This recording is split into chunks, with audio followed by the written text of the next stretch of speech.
वही तो स्टार्ट कर रहे हैं।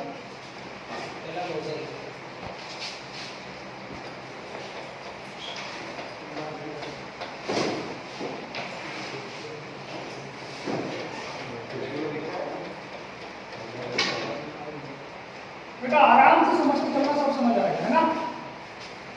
नोजल कैसा डिवाइस है? इसमें डिवाइस मत बोलो यार, ये बाहर नहीं है मेरी बात है।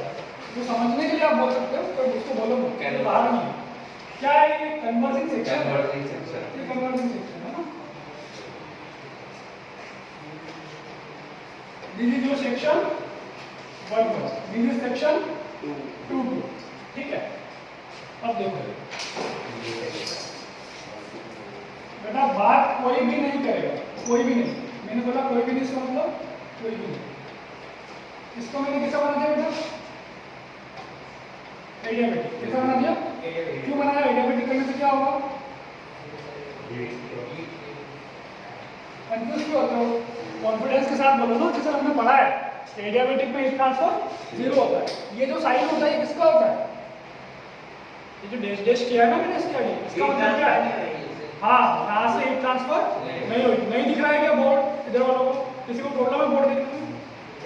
दिख रहा है क्लियर? हाँ, आज को हल्का सा इधर कर देता है, प्रॉब्लम है।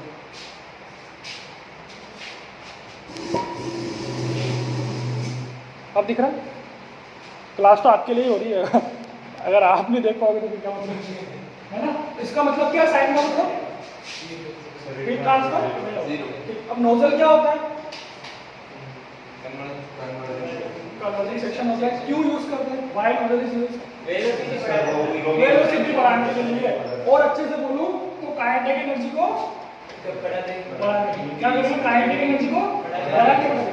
काइनेटिक एनर्जी अगर मैं बढ़ा रहा हूं, तो कुछ ना कुछ तो इन द एक्सपेंस ऑफ कुछ तो देना पड़ेगा ना। कुछ भी मिलता है तो कुछ देना पड़ता है। काइनेटिक एनर्जी बढ़ाऊंगा तो क्या ड्रॉप होगा? प्रेशर एनर्जी ड्रॉप होगी। Very good. क्या ड्रॉप होगी? प्रेशर एनर्जी ड्रॉप होगी। तो अपन बोल सकते हैं नोजल इज अ डिवाइस। कुछ नहीं लिखना है, समझना है। किसी को कुछ नहीं लिखना था। Nozzle is a device in which kinetic energy is increase on the expense of pressure drop. On the expense of pressure drop. समझ में आता है? ठीक। अब हमने बोला कि हम क्या करेंगे? Study flow energy equation apply करेंगे। क्या होती है? H1 plus GZ1 plus Q बराबर H2 plus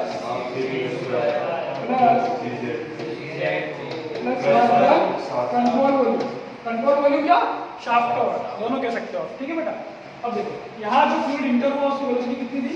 C1 है। और यहाँ जो फ्लूइड बाहर गया वो C2 है ना। ये हाइट कितनी है यहाँ से? कितनी है? ये कितना है? 2। ठीक है बेटा। अब देखो Z1 Z2 में कोई चेंज है क्या? नहीं। तो Z1 Z2 कट गया। नेक्स्ट नोजल जो है उससे कोई वर्क आउटपुट नहीं होता है ना। नोजल जैसे टरबाइन से क्या मिलता है? वर्क मिलता है। लेकिन नोजल से क्या मैं वर्क ले रहा हूँ क्या? नोजल में क्या होता है? ओनली एनर्जी का कन्वर्जन होता है। क्या होता है? एनर्जी का कन्वर्जन। कौन सी एनर्जी कन्वर्ट होती है? Kinetic energy, potential energy, kinetic energy convert होती है। ठीक है, लेकिन वर्क मिलता है क्या? नहीं मिलता है। तो वर्क क्या हो जाएगा बेटा? 0। अच्छा बेटा, हीट ट्रांसफर क्या होगा? 0। क्यों? क्योंकि सिस्टम कैसा है? Adiabatic system. कैसा है? Adiabatic system. ठीक है बेटा, यहाँ तक आ गया। अब देखो अगर मैं कंपेयर करूँ C1 C2, किसको कंपेयर करूँ? C1 C2 को। तो नोजल क्या है? इस तरह का डिवाइस है। वेलोसिटी को क्या करेगा? बढ़ाएगा। वेलोसिटी को बढ़ाएगा। मतलब C2 क्या होगा बेटा? ज्यादा होगा। क्या होगा? ज्यादा होगा। C2 क्या होगा? ज्यादा होगा। किससे? C1 से। तो उस केस में मैं C1 को नेग्लेक्ट कर देता हूँ। क्या करता हूँ? 0 नहीं है C1, 0 नहीं है, लेकिन मैं नेग्लेक्ट कर रहा हूँ क्योंकि C2 बहुत ज्यादा है। उससे कंपेरिजन में नेग्लेक्ट मेरी एनालिसिस के लिए, ठीक है। तो क्या बचा मेरे पास? H1 इज इक्वल टू, बोलो बेटा, H2 plus C2 square. You can remember either this equation or you can find the value of C2, which will be H1 minus H2 2. Very good बेटा, very good.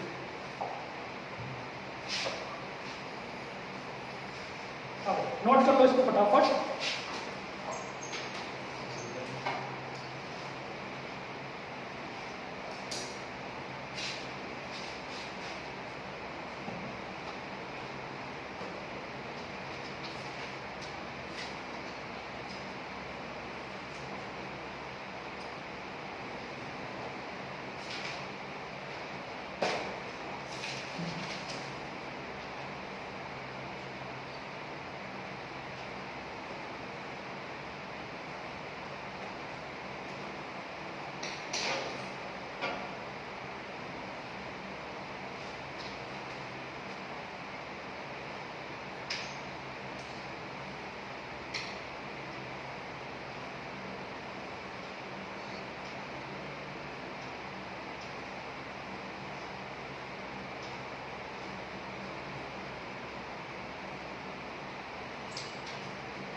A nozzle is a device. A nozzle is a device for increasing the velocity for increasing the velocity bracket में increasing kinetic energy velocity बढ़ेगी तो kinetic increasing kinetic energy at the expense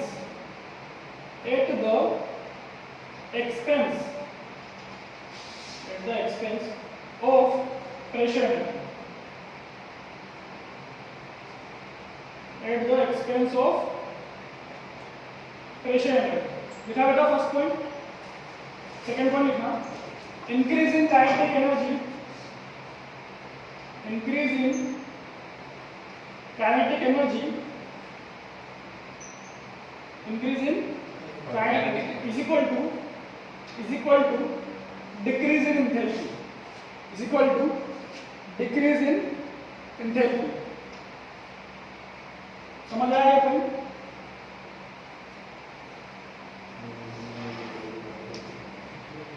देखो इसको देखो, इसको देखो, अपने पास जो टर्म्स है वो क्या है?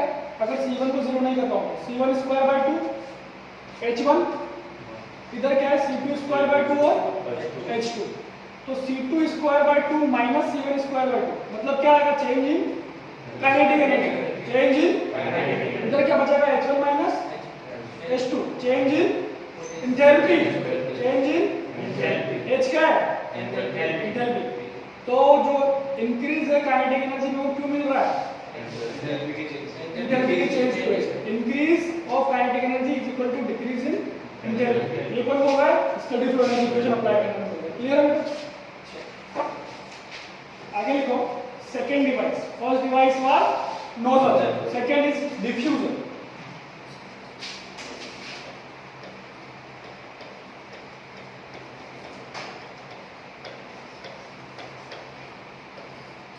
Second is diffuser. ठीक है बेटा, इसमें अपन ज्यादा नहीं लिखने वाले हैं, समझो इसको। डिफ्यूजर क्या है ध्यान दो सब लोग, 2 मिनट बोल सकते हैं। Diffuser is reverse of nozzle.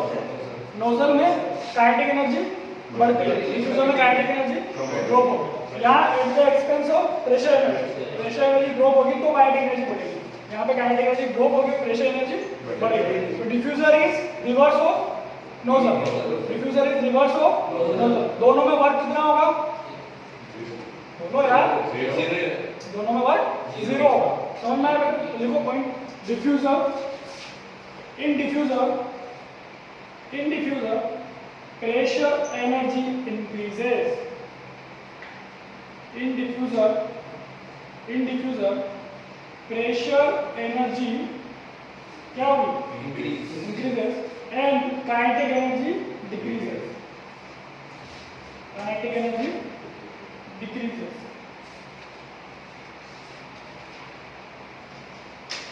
Third device देखो बेटा, थर्ड डिवाइस नेक्स्ट कितने हो गए? दो।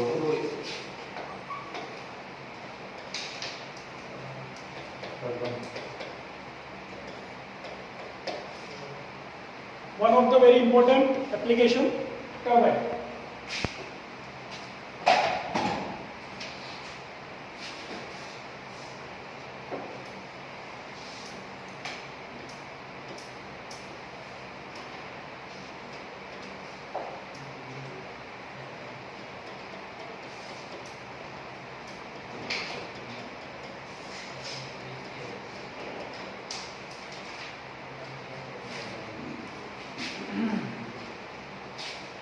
ओके बेटा, सो अगेन क्या बनाया मैंने इसको? क्या होगा हीट ट्रांसफर? 0। यहाँ से क्या मिलेगा मुझे? वर्क। क्या मिलेगा? है ना, यहाँ से टरबाइन मतलब ही क्या है? Work producing device. कैसा डिवाइस है? Work producing device. इसका डिफरेंशियल इक्वेशन क्या होती है बेटा?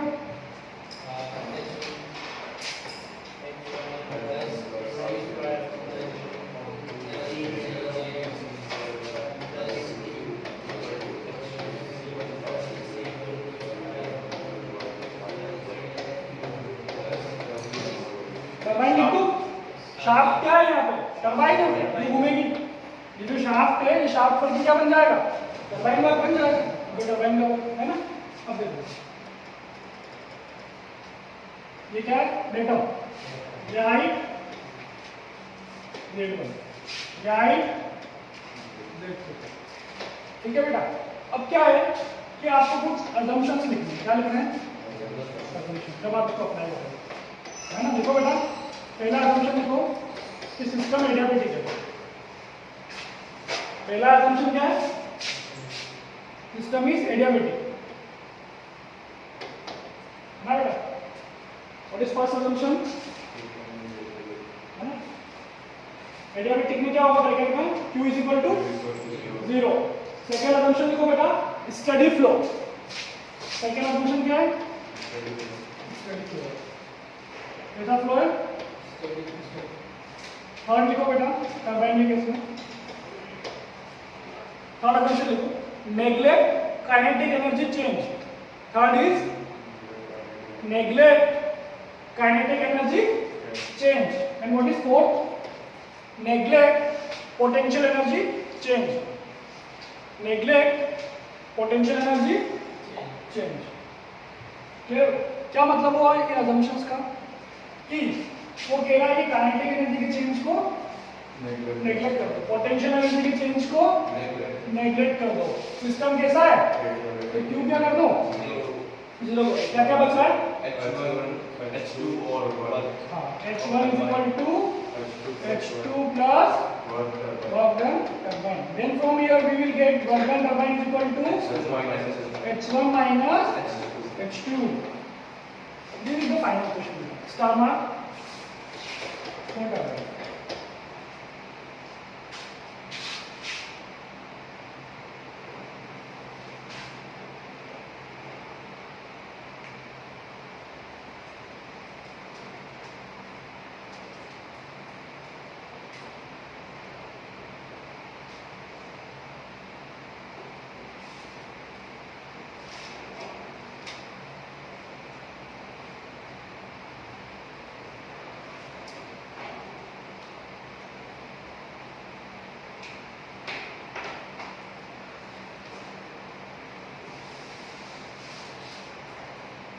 क्लियर है बेटा? हाँ, मीन्स जो हमारा एंथैल्पी का चेंज होगा वो क्या देगा हमें? टरबाइन का और क्या देगा? डायरेक्टली एंथैल्पी के चेंज से हम टरबाइन का वर्क फाइंड कर सकते हैं। समझ आ रहा है? आ रहा है? क्या आ रहा है? फोर्थ डिवाइस लिखो बेटा, कंप्रेसर। नेक्स्ट इज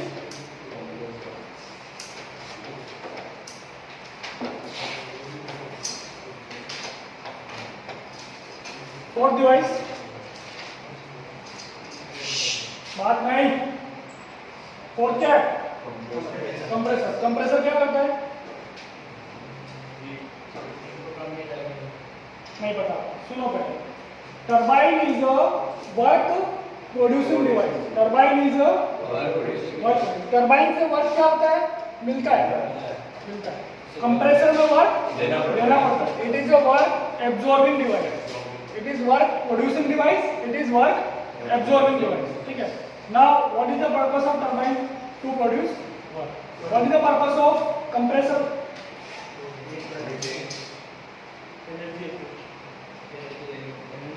कोई भी डिवाइस होता है उसका एप्लीकेशन होता है ना। नोजल का एप्लीकेशन क्या है? To increase velocity. टरबाइन का एप्लीकेशन क्या है? वर्क प्रोड्यूस करना। तो कंप्रेसर का भी तो एप्लीकेशन होगा। एक तो अपन इसमें वर्क दे रहे हैं, वर्क भी दे रहे हैं। हाँ, नहीं। कंप्रेसर क्या करता है? कंप्रेस करता है। नाम नहीं है ना, कंप्रेसर क्या करता है? कंप्रेस करता है। तो आपके पास कोई गैस है जो इनिशियल किसी प्रेशर टेम्परेचर पे, आप चाहते हो कि उसकी स्टेट चेंज करना। क्या करना चाहते हो? स्टेट चेंज मतलब उसके प्रेशर टेम्परेचर को चेंज करना चाहते हो। जैसे हाई प्रेशर पे आपको कोई गैस चाहिए, रिक्वायरमेंट है, हाई टेम्परेचर पे चाहिए, तो आप क्या करोगे?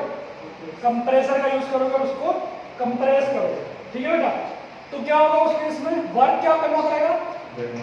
देना पड़ेगा। ठीक है। तो ये सारा डेरिवेशन सेम रहेगा। क्या होगा उसमें? वर्क डन कंप्रेसर लिखना है। टरबाइन का वर्क क्या होता है? हाँ, क्या होता है बेटा? H1 माइनस मैं इजी लैंग्वेज में समझा रहा हूँ। ये क्या हो जाएगा?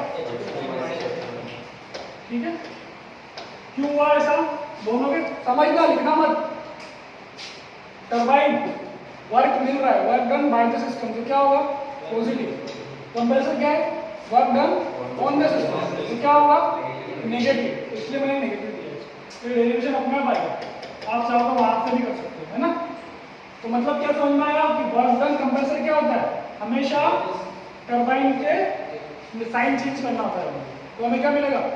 Work done compressor. कंप्रेसर का अगर समझना है, भूल जाते हो बार बार, ऐसे समझ लो। ये सिंपल है कंप्रेसर, है ना बेटा? यहाँ पे क्या रखी हुई है? कोई दे सकते हैं जिसका इनिशियल प्रेशर P1 है और टेम्परेचर T1 है। तो हम क्या करेंगे बेटा? इसको कंप्रेस करेंगे। कैसे कंप्रेस करेंगे? फोर्स लगाएंगे। तो उसके लिए हमें वर्क देना पड़ेगा। That is your compressor work, है ना बेटा? और ये फाइनल स्टेट क्या अचीव कर लेगी? P2 और P2, जो कि ज्यादा ही होगा। P2 ज्यादा होगा P1 से, P2 ज्यादा होगा T1 से, और जैसे फाइनल स्टेट ये बन जाएगी, है ना? तो ये गैस जैसे कंप्रेस होगी, गैस क्या कहलाएगी? कंप्रेस्ड गैस, है ना? जल्दी कंप्रेस्ड गैस। फटाफट बना लो जल्दी। हाँ, आपकी मर्जी। मैं लिखने का भूल जाऊंगा।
ये जो ऑप्शंस लिखे थे ना, ये सब में अप्लाई होगा। सभी जगह फ्लो कैसा है? स्टडी फ्लो है। सभी जगह एडियाबैटिक प्रोसेस मानी जाता है। ठीक है, और वर्क को जीरो किया है, अगर टरबाइन है तो वर्क को लिया है, नोजल या डिफ्यूजर है तो वर्क को जीरो कर दिया, ठीक है ना। नोजल और डिफ्यूजर, डिफ्यूजर क्या हो जाएगा, उल्टा हो जाएगा नोजल का, मतलब वहां पे अपन ने क्या नेगलेक्ट किया था, C1 C2 में सर C1 नेगलेक्ट किया था। डिफ्यूजर में क्या करोगे, क्योंकि आपको करना है, मैं नहीं करूंगा ना, हर चीज आपके लिए असाइनमेंट मैं नहीं करूंगा, समझ रहे हो, समझा दिया, पूरा एक्सप्रेशन दे दिया। C1 C2 तो जो इनिशियल है वो क्या करोगे, नेगलेक्ट कर दिया, डिफ्यूजर में क्या होगा, फाइनल नेगलेक्ट हो जाएगा, ठीक है ना, तो एक्सप्रेशन रिवर्स हो जाएगा। ऐसे ही ये वाला भी आप सेम कर सकते हो, ये पूरा लिखोगे, कट करते जाओगे, यहाँ पे क्या लिखोगे खाली माइनस वर्क कंप्रेसर, तो ये क्या बन जाएगा H2 माइनस, तो सेम सब जब कंप्रेसर का क्वेश्चन आता है तो ये पूरा लिखना है, डायग्राम बनाना है, असम्पशंस लिखना है, इक्वेशन लिखनी है, देन यहाँ पे क्या लिखना है, वर्क डन टरबाइन के लिए क्या लिखोगे माइनस, ऐसा बचेगा, देखो मैं यहाँ बताऊँ, ध्यान से देखो, H1 ये सब कैंसल, H2 तो ये क्या बनेगा माइनस, क्योंकि हम वर्क दे रहे हैं तो वर्क डन कंप्रेसर क्या बनेगा, तो ये मैं वापस बार बार नहीं लिख रहा हूँ, समझ आया। अगला अगला लिखो बेटा, यहाँ तक क्लियर, हाँ टाइम बताओ, पांचवा क्वेश्चन देखो, पांचवा एग्जांपल जो बहुत इंपॉर्टेंट है, इस पे क्वेश्चन हमेशा आता है।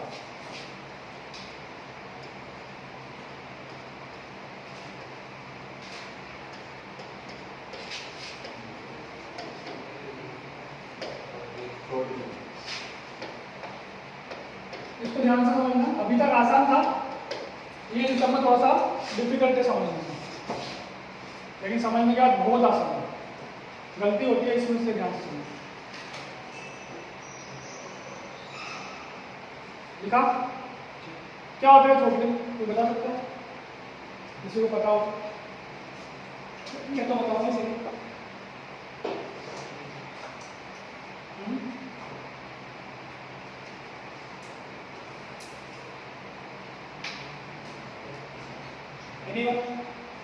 इसने कभी पढ़ा हो,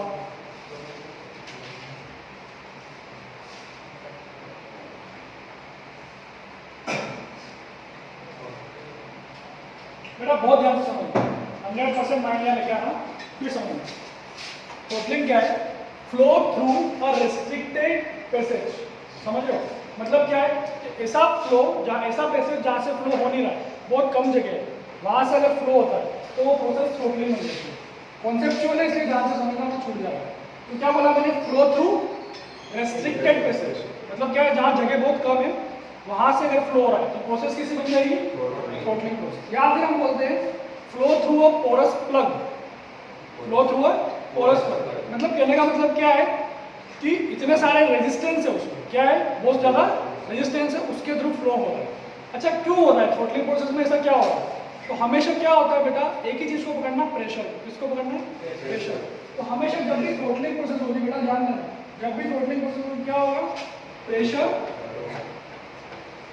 प्रेशर क्या होगा, क्यों बेटा, क्यों होगा, क्योंकि फ्लो कहां से हो रहा है, रेस्ट्रिक्टेड पैसेज से, रेस्ट्रिक्टेड एरिया से, है ना, रेस्ट्रिक्टेड पैसेज या रेस्ट्रिक्टेड एरिया से फ्लो हो रहा है ना, समझ में आएगा, जैसे कि समझना, flow through a porous plug, समझना बाद में कौन बात कर रहा है, flow through a porous plug,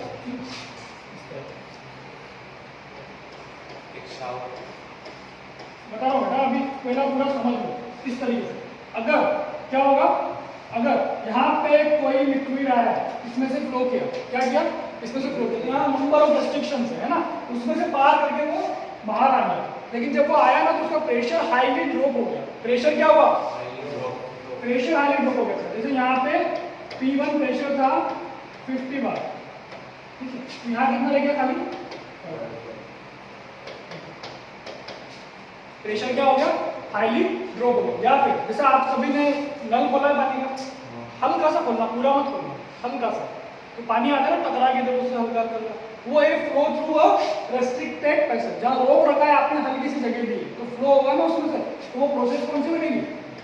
throttling process कैसी बनेगी? थ्रॉटलिंग, क्योंकि वहाँ प्रेशर ड्रॉप हो रहा होगा, वहाँ पे क्या हो रहा होगा? प्रेशर ड्रॉप हो रहा होगा। ठीक है, इस ये एक प्रोसेस भी है और इस स्टडी फॉर एनर्जी इक्वेशन का एप्लीकेशन भी है। एक प्रोसेस भी है जो बना सकते हैं, जैसे आइसोथर्मल प्रोसेस समझे थे ना अपन ने, वैसे इस प्रोसेस को समझना है बहुत इंपॉर्टेंट है। ठीक है, यहाँ तक समझ में आया? यहाँ तक कोई दिक्कत? हाँ,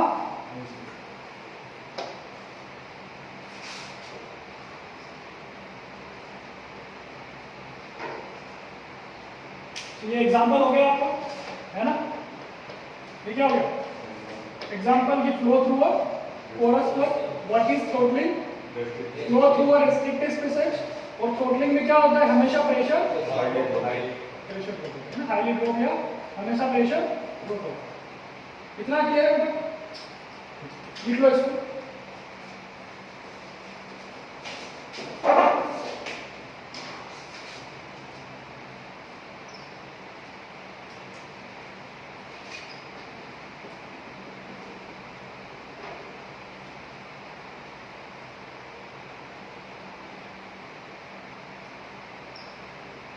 तुरंत लिखो और तुरंत बोलो, मुझे लिख लिया सकता।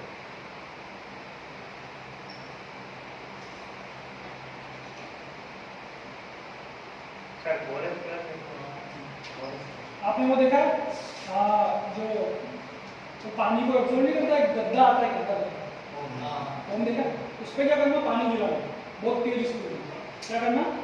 लेकिन नीचे से पानी कैसे निकलता? बिल्कुल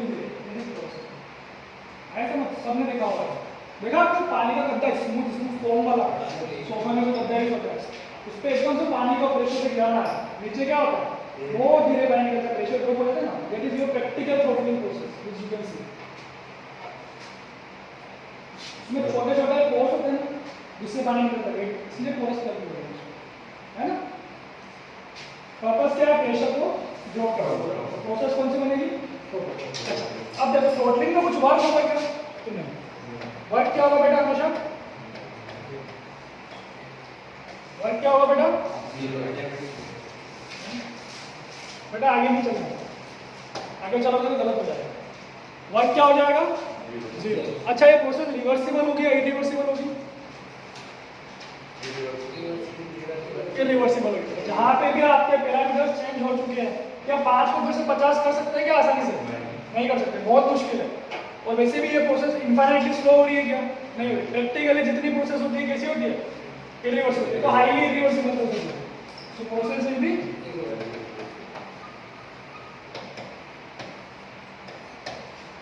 ठीक है बेटा। यहाँ तक समझ। वर्क कितना हुआ? जीरो, क्योंकि हम वर्क प्रोड्यूस कर नहीं रहे, ना ही हम कोई वर्क ले रहे हैं। एक खाली पोरस प्लग लगाया, लिक्विड आया, इसमें से निकल गया, प्रेशर ड्रॉप हो गया, वर्क जीरो हो गया। इरिवर्सिबल प्रोसेस होगी, कोई दिक्कत? किसी को कोई दिक्कत? ठीक है। अब अगला बताओ मुझे कि टेम्परेचर के साथ क्या होगा? What will happen with temperature? कौन बताएगा?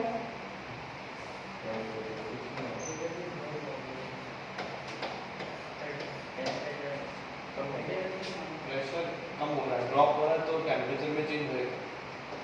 चेंज होएगा, ठीक है। मतलब बहुत अच्छा पॉइंट बोल दिया इसने कि आइसोथर्मल तो नहीं है, टेम्परेचर में चेंज तो होगा। अब टेम्परेचर बढ़ेगा, कम होगा, सेम तो नहीं रहने वाला, क्या होगा? ड्रॉप हो रहा है मतलब कम रहेगा, ऐसा हम सोच सकते हैं, है ना? लेकिन ये गलत सोच रहे हो आप। इन थ्रॉटलिंग समझना है, मैं लिखवा दूंगा। In throttling pressure temperature may increase, temperature may increase, may decrease or may remain constant. In throttling, temperature may increase, may decrease or may remain constant with pressure drop. Throttling में हमेशा pressure drop तो होगा, इसलिए temperature बढ़ भी सकता है, क्या बता रहा हूँ मैं, कम भी हो सकता है, या टेम्परेचर कांस्टेंट रहेगा। ठीक है बेटा, चलो ठीक है, क्लियर है यहाँ तक? ये पॉइंट लिखो फटाफट, जल्दी से पॉइंट लिखो।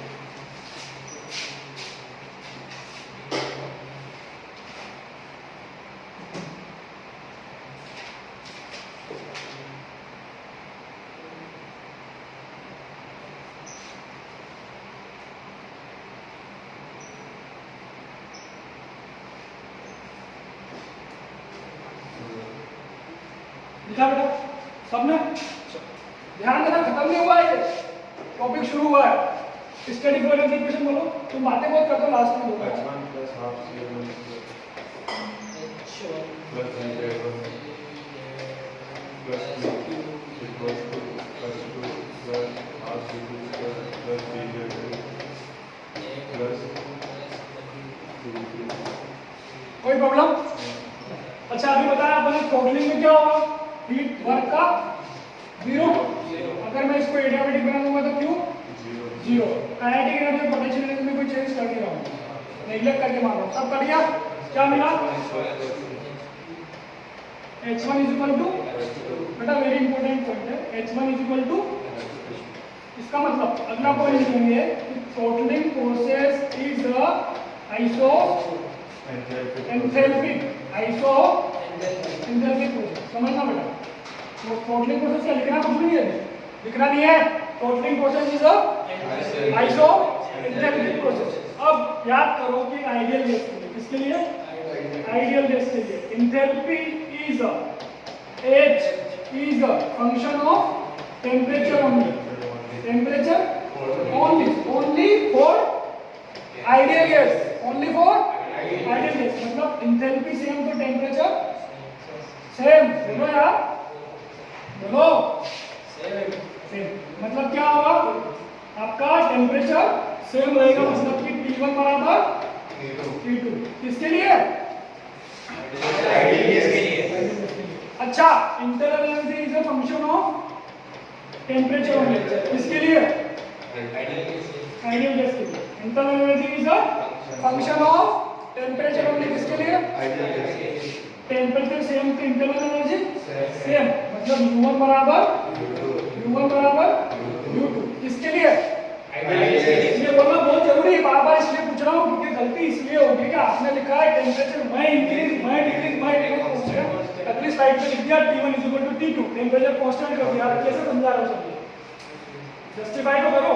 तो जस्टिफाई ऐसे करूंगा कि मैं आइडियल गैस की बात कर रहा हूं, किसकी बात कर रहा हूं, आइडियल गैस की। जब मैं स्टडी फ्लो एनर्जी इक्वेशन लगाता हूं तो process is isoenthalpic, process is isoenthalpic, ideal gas के लिए enthalpy is a function of temperature only, इसलिए प्रोसेस में टेम्परेचर से, इसलिए प्रोसेस में टेम्परेचर इस पर डिपेंड करता है, इंटरनल एनर्जी किस पर डिपेंड करती है, टेम्परेचर सेम तो इंटरनल एनर्जी सेम, तो U1 इक्वल टू U2।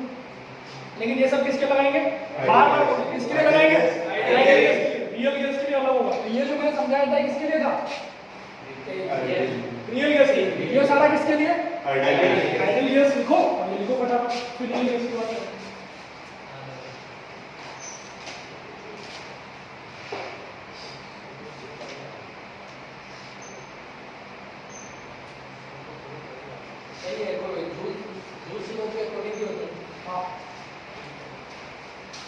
जल्दी लिखो बेटा, क्योंकि ये अधूरा नहीं छोड़ना मुझे, फटाफट को कंप्लीट करना है, ये किसके लिए, सब आइडियल गैस के लिए।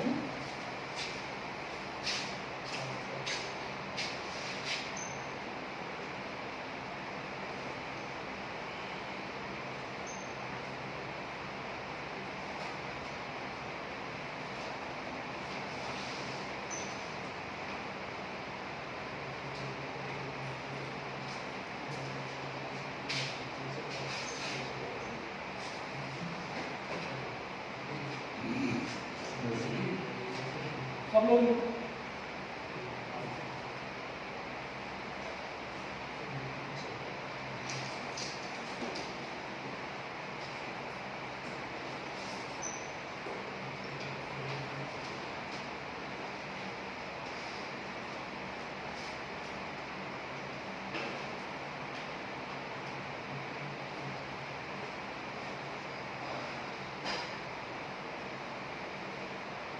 ठीक है बेटा, लिखा, वेरी गुड, स्टार्ट करना। देखो थ्रॉटलिंग क्या पढ़ा था हमने, throttling is a isoenthalpic process, throttling is a, कौन बोल रहा है, स्टडी फ्लो एनर्जी इक्वेशन, कौन बोल रहा है ऐसा, स्टडी फ्लो एनर्जी इक्वेशन लगाई तो प्रोसेस कैसी है, आइसोएंथैल्पिक प्रोसेस है, यहां तक समझ लो।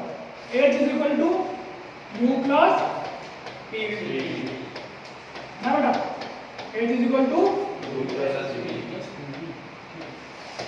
यहां तक समझ लो। अब बात करते हैं इफ, देखो इसका मतलब क्या होगा, H1 is equal to H2 मतलब ये, मतलब U प्लस PV का प्रोडक्ट कांस्टेंट, क्या बोल सकता हूँ, U प्लस PV का प्रोडक्ट क्या होगा, कांस्टेंट होगा। ये समझ आता है, ये समझ आता है क्या?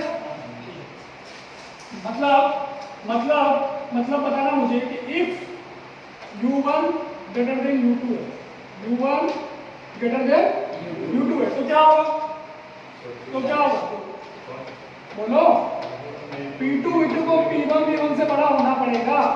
किसको ये बात समझ में आती है, इतना हुआ।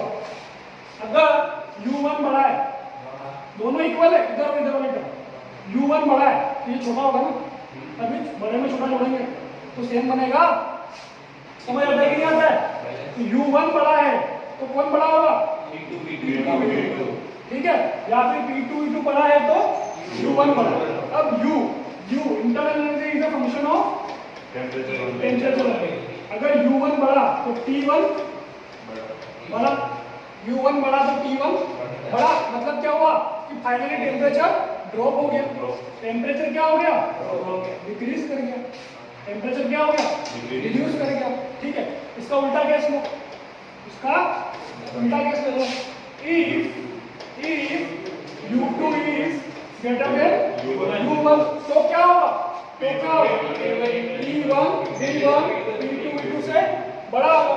सिंस इंटरनल एनर्जी टेम्परेचर का फंक्शन तो T2 बड़ा होगा T1 से, T2 बड़ा होगा T1 से, है ना, T2 बड़ा होगा T1 से। ठीक है, इस केस में तो क्या हो रहा है, टेम्परेचर ड्रॉप हो रहा है, और इस केस में टेम्परेचर बढ़ रहा है ना बेटा। ठीक है बेटा, तीसरा केस ले लो, क्या ले लो, तीसरा केस में यही ले लो आप कि U1 U2 बराबर है, इसका मतलब P1 V1 बराबर है P2 V2 के, टेम्परेचर क्या रहेगा, सेम रहेगा। टेम्परेचर क्या रहेगा, सेम रहेगा। किसके लिए, ये आइडियल की बात नहीं हो रही है, आइडियल केस की बात नहीं हो रही है। तो ये दोनों में डिफरेंशिएट करना सीखो, समझ आया? तो कोई पूछेगा कि थ्रोटलिंग में क्या होता है, टेम्परेचर बढ़ता है, कम होता है, सेम रहता है, तो सर कुछ भी हो सकता है, मैं इंक्रीज, मैं डिक्रीज और मैं रिमेन कांस्टेंट। अच्छा, थ्रोटलिंग कैसी प्रोसेस है, तो आइसोइंथैल्पिक प्रोसेस है जिसमें H1 और H2 बराबर रहता है। चलो ठीक है, समझ में आता है। अच्छा, आइडियल केस है, क्या है आइडियल केस में क्या होगा, आइडियल केस में T1 कांस्टेंट नहीं बोलेंगे बेटा, T1 इनिशियल और फाइनल सेम रहेंगे। इसमें भी डिफरेंस है, इस चीज को भी समझो, किसी चीज को कांस्टेंट बोल देना और इनिशियल और फाइनल को सेम बोलना अलग चीज है ना। T1 और T2 सेम रहेंगे, U1 और U2 सेम रहेंगे, H1 और H2 सही सेम। तो ये कहाँ लगा हुआ है, आइडियल केस के। एक्चुअल में कैसा होगा, ऐसा है ना, ये एक्चुअल कंडीशन, ये रियल है। ये जो चीज अभी अपन ने पढ़ी है इतनी, ये ऐसा एक्चुअल में होगा, रियल केसेस के लिए। क्लियर बेटा, जल्दी से नोट करो इसको, फिर आगे